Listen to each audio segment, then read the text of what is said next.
Amazing. All right, guys, it is that time. Make some noise and welcome your host and moderator at Build, Ricky Camilleri, and today's guest, Dev Patel.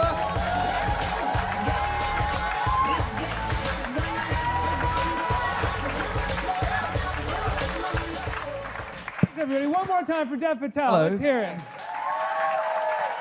Thanks for coming. Thank you. Dev, you are in so many good movies and TV shows. You are a part of so many great projects. Congratulations. Oh, thank you, man. Oh, Usually, I can Very go lucky. through someone's IMDb and be like, throw it away, great, throw it away, throw it away, throw it away, great. I just went through yours and it was like, great, great, great, no, great, there's great, a couple great. smelly ones there. Are there really? Yeah. I didn't really, maybe like the second, but like, no, there's some really amazing stuff there. Do you find yourself, do you feel like it's luck, or is it a lot of, you've just sort of had a certain kind of taste early on?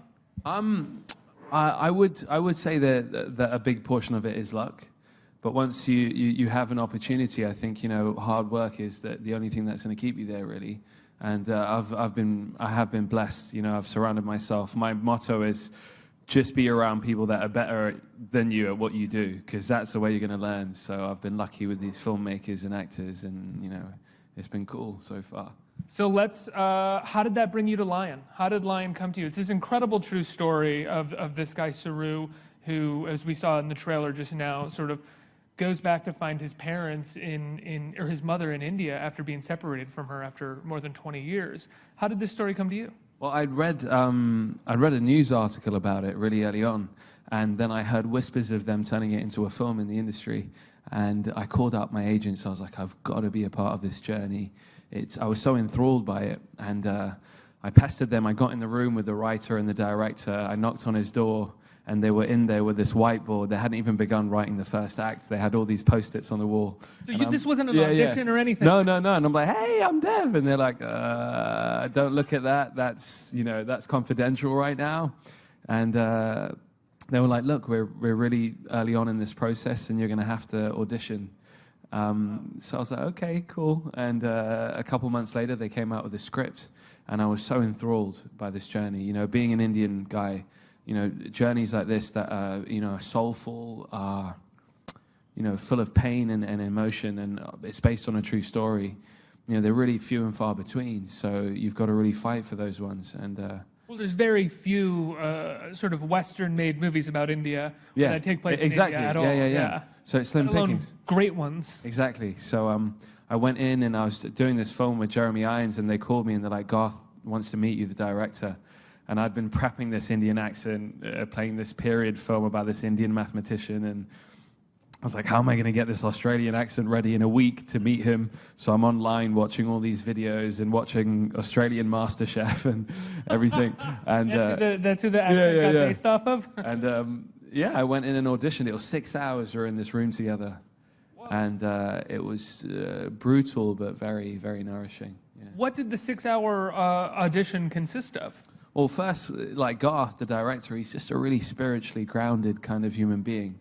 So we sat down, we had tea, and then we spoke about this man's journey, this boy who kind of was left on the streets of India, torn away from his family, and then, he's locked on this train and hurtled across this vast country, and he has to survive for himself, in a land full of predators, and you go from that into a very internal kind of journey about identity, about a boy who's taken from India, adopted by a beautiful family, and is living a great life, but is shunned part of that history to survive, because that's the only way he can do it. And these emotions of his mother and his brother start to surface and haunt him.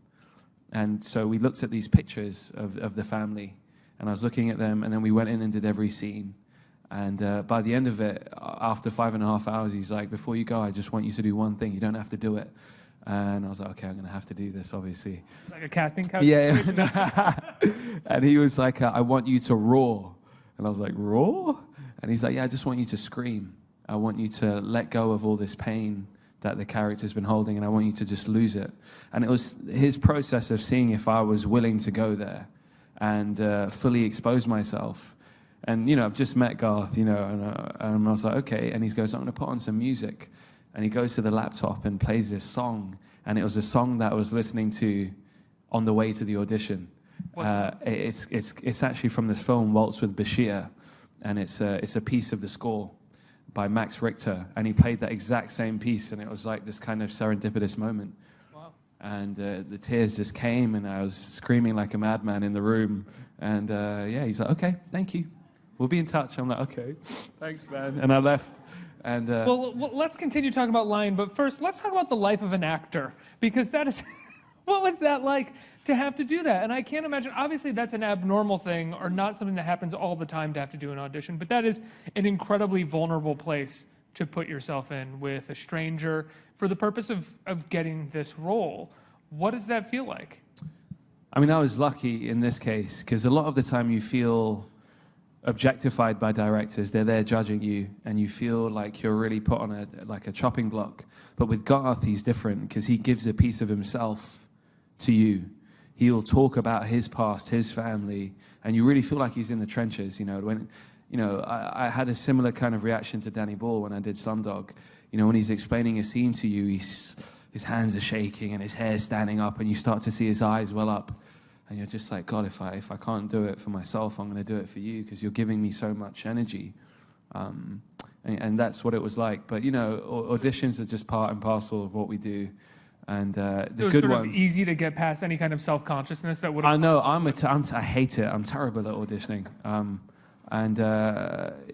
That song and just what happened with the energies in the room, I lucked out in that case.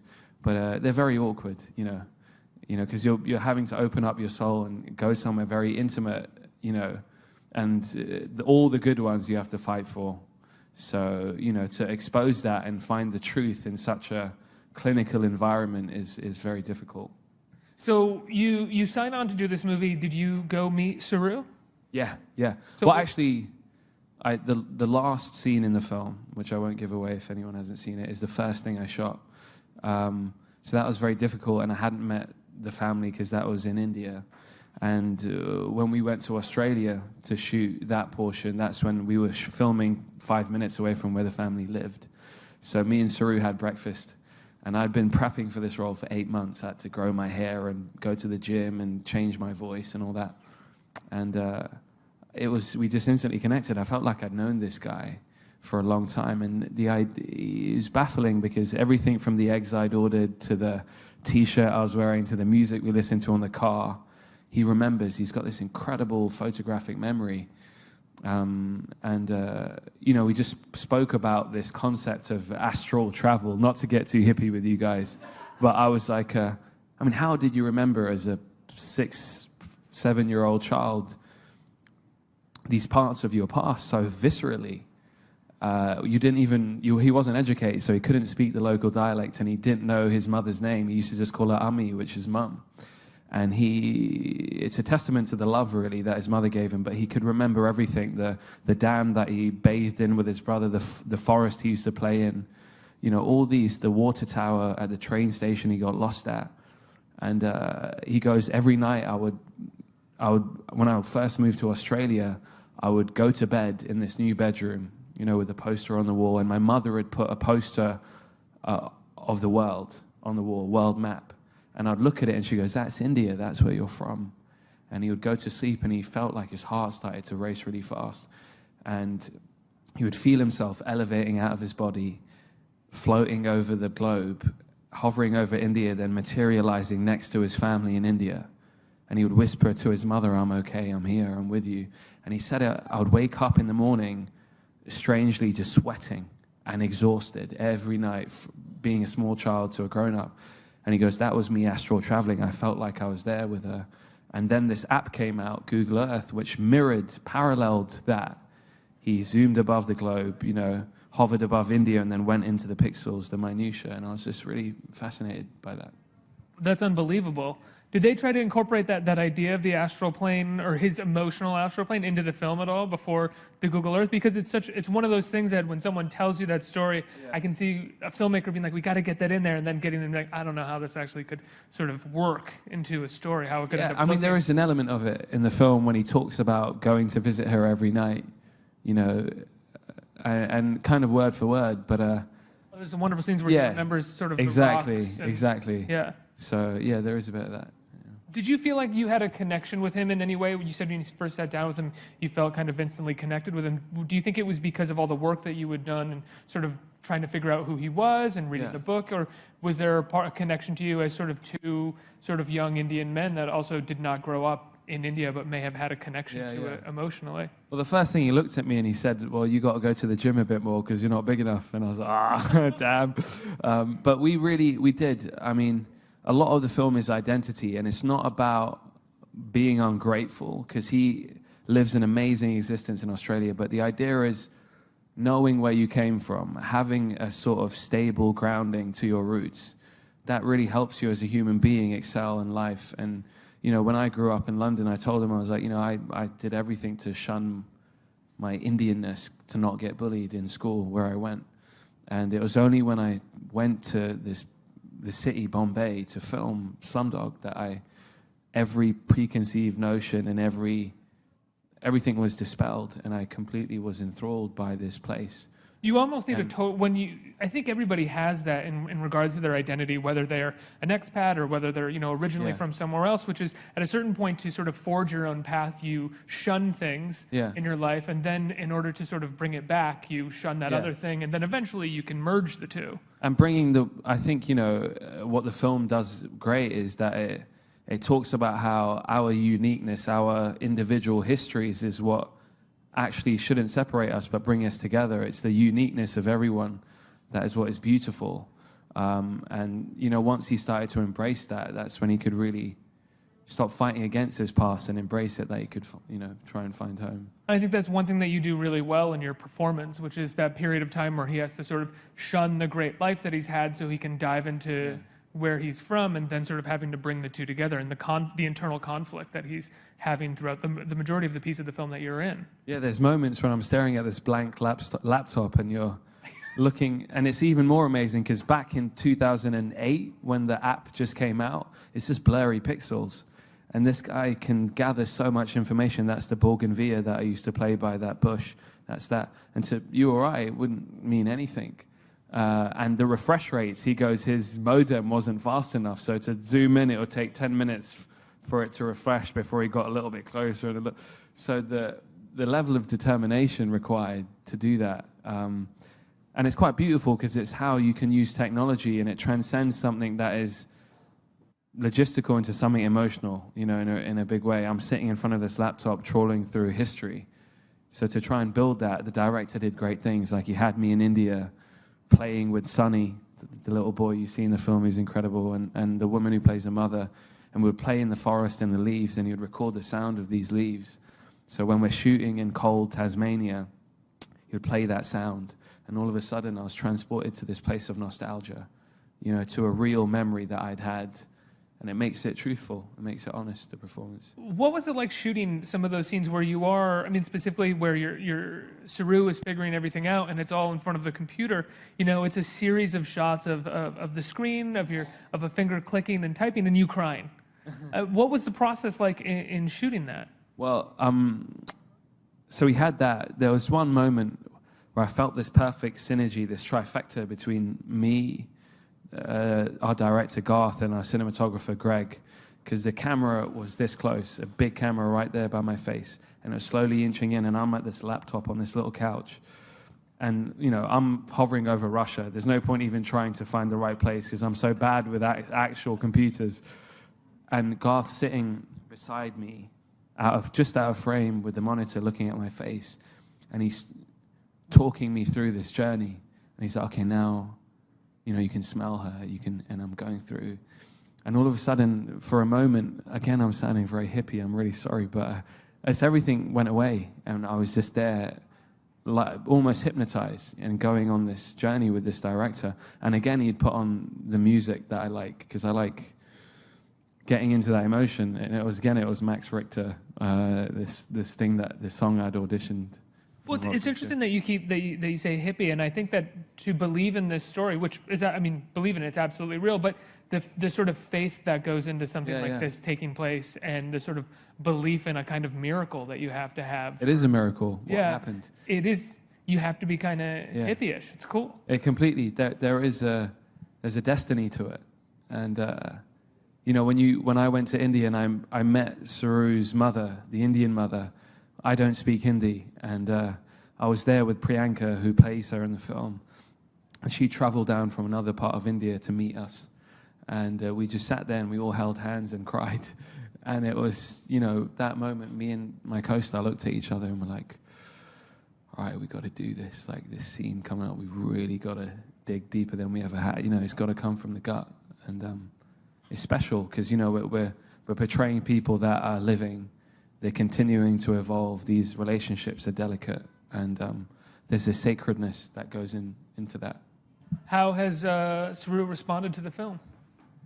So I was told by the Australian producers, because they had filmed it for them in a private screening in Australia, and all of the family, like Saru had seen it first, and he was like, okay, it's cool, you can let mum and dad watch it. So the mum and dad, Sue and John, were in the middle of the theater. Saru was in the corner stressing, and his brother Mantosh was in the other end, and they were all watching this film.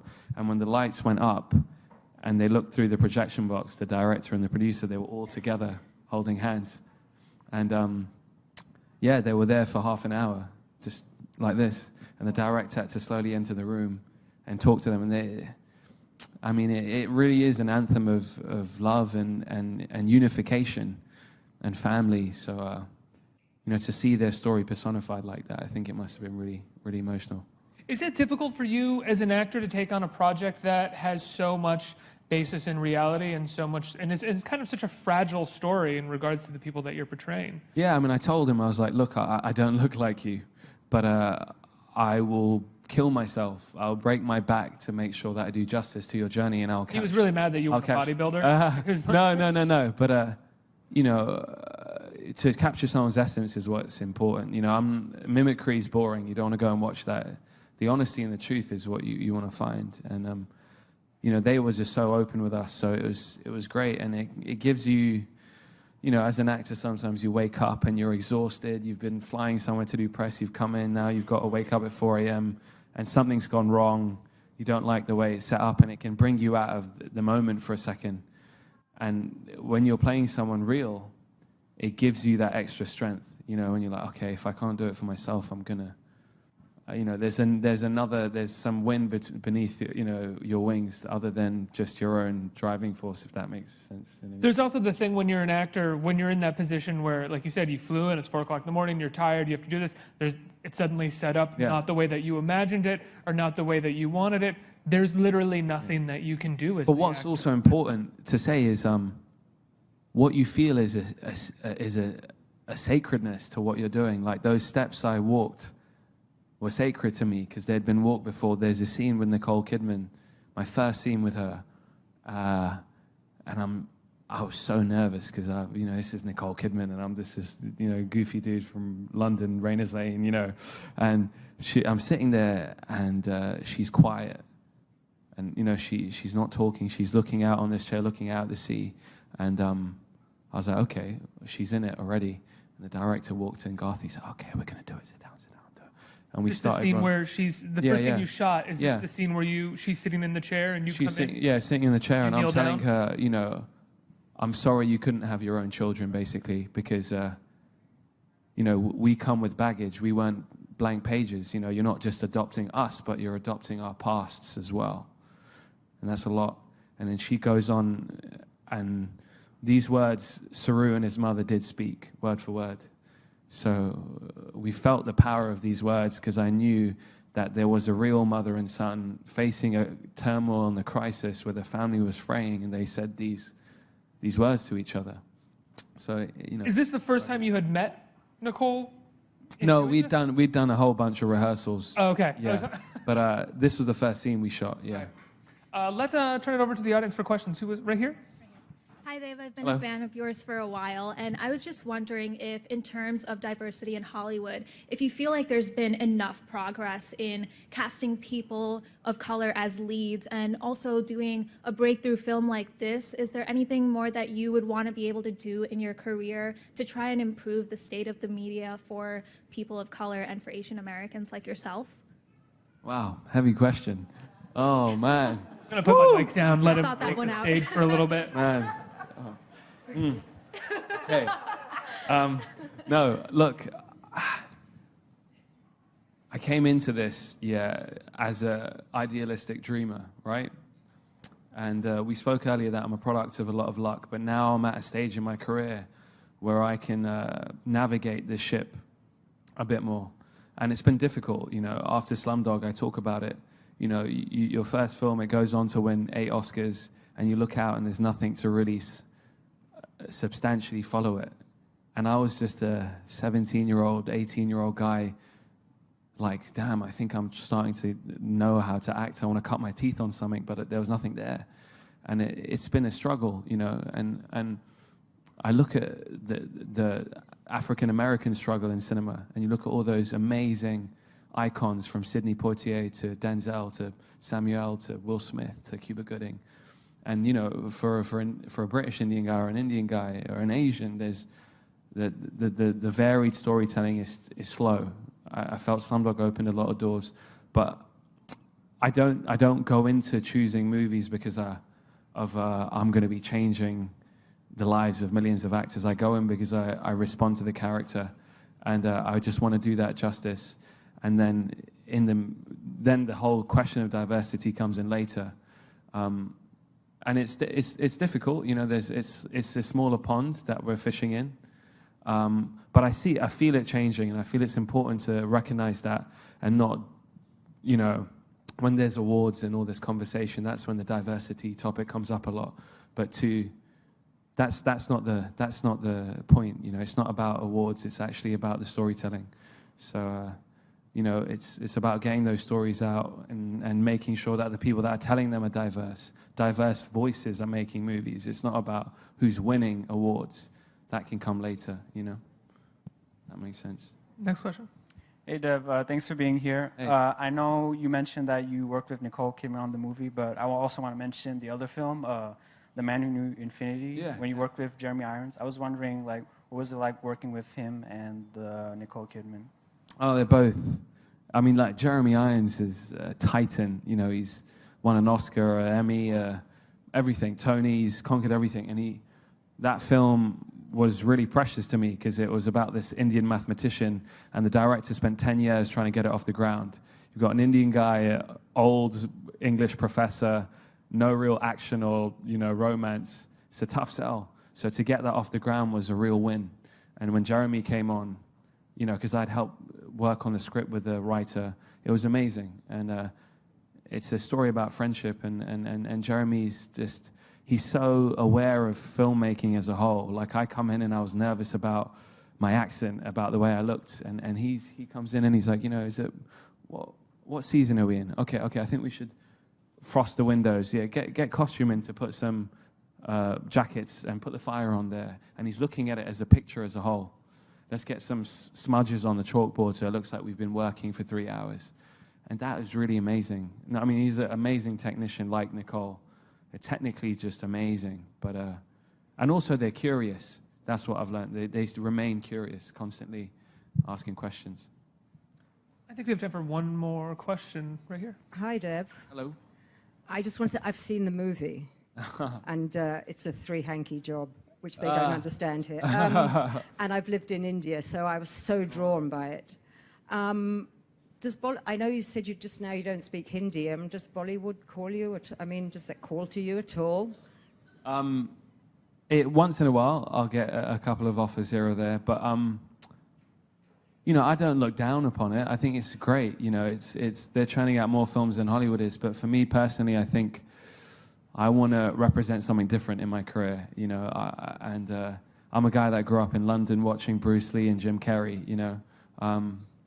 And I want to be able to step into a realism and a different kind of cinema and do something that not a lot of people are doing. So it answers the first question in a way, actually, in a long way around. But there's not a lot of representation, and it's a niche market. So I'm trying my best not to go out there and join the pack and do the usual, thing. You said that with the Man Who Knew Infinity, you worked with the scriptwriter a little bit on the project? Yeah. Because it was very mathematically dense, and I'm terrible with maths. So I was like, we should make this about two human beings, a man from the middle of India who's very spiritual, and an atheist from London who's a stiff-collared kind of mentor who becomes a father figure, a bad father figure to this young man.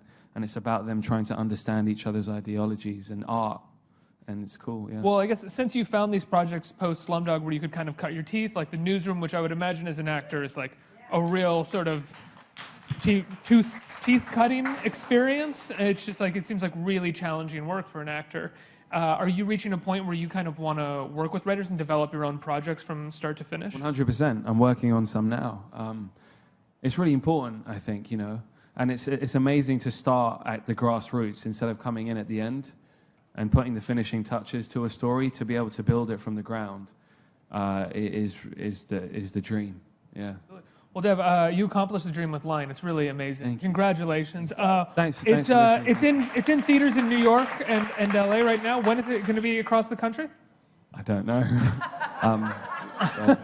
Lion is in theaters right now. Dev Patel, thanks so much for being here.